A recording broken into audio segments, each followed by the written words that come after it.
Lead up, overlook on the ASA. We just had something go right over the top of us. I hate to say this looked like a long cylindrical object. It almost looked like a cruise missile type of thing moving really fast that went right over the top of us. You do believe that aliens do exist?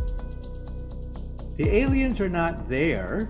The aliens are here. They're among us. There's a group which deliberately sends signals into outer space. That's a bad idea. I get a lot of emails, and some of them say, "Professor, you're wrong. You're totally wrong. The aliens are not there. The aliens are here. They're among us." And how do they know? These people claim that they've been kidnapped. They've been kidnapped by aliens, and they've been in the flying saucers. When you're walking down a forest and you meet a squirrel, do you go down to the squirrels and talk to it? Well, maybe initially, "Hey, hi, squirrel," but eventually you get bored because the squirrel has nothing to say to you. If we are the squirrels and aliens from outer space land on the earth, what do we have to offer them? Shakespeare? Well, maybe they don't understand English. What do we have to offer them? Gold? Gold means nothing to them. In fact, gold is rather a useless metal for an advanced civilization. What do they want? To eat us? We're not going to be made out of the same DNA. They're not going to want to eat us or mate with us or do anything with our genome. We're totally different from them. So I think for the most part, they'll leave us alone.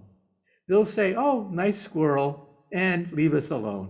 You do believe that aliens do exist? That's a check, right? Yeah, that's a check. There's a group called the METI Project, which deliberately sends signals into outer space saying, "Here we are, here's what we're like, this is what we can do, and visit us sometime." I think that's a bad idea because we don't know what their intentions are. Maybe they've been scanning us. Maybe they know pretty much what our technological development level is. They know a lot about us, our language, our culture. They're pretty advanced. But for the most part, we're not interesting to them. But one day, if we advertise our existence and reveal how much we have, resources, minerals, perhaps things that are of value to an alien civilization. So I think for the most part, it's a bad idea to advertise our existence to aliens in outer space. In other words, maybe we're off the radar. Let's keep it that way for a while. I think aliens probably have more important things to worry about, because if you are a person walking in a forest, there are lots of forest animals out there. Some forest animals are probably more interesting than squirrels. And so I think there's a lot more interesting things for them to be preoccupied with.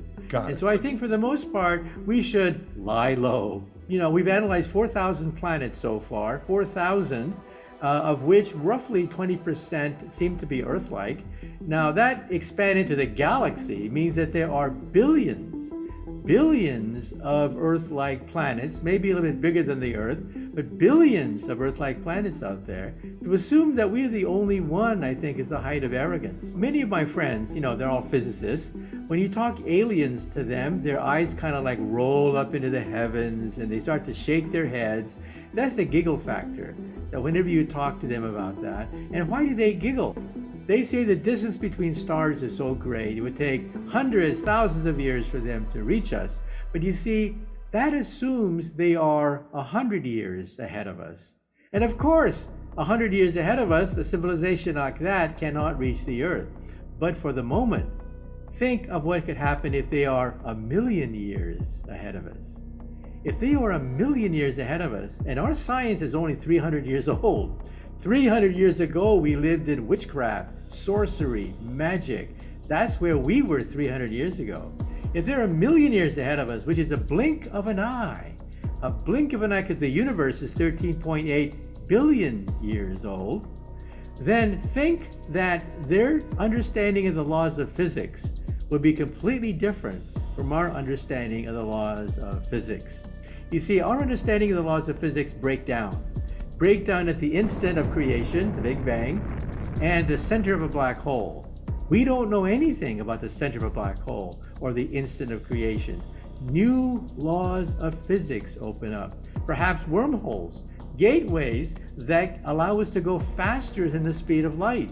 And so get rid of all your prejudices that they can't reach us because they're only 100 years ahead of us. If they're a million years ahead of us, new laws of physics begin to open up. We hope you found this video valuable. Let us know what your opinion on all this is down in the comments section. And don't forget to like it, share it with your friends, and subscribe to our channel for more content just like this.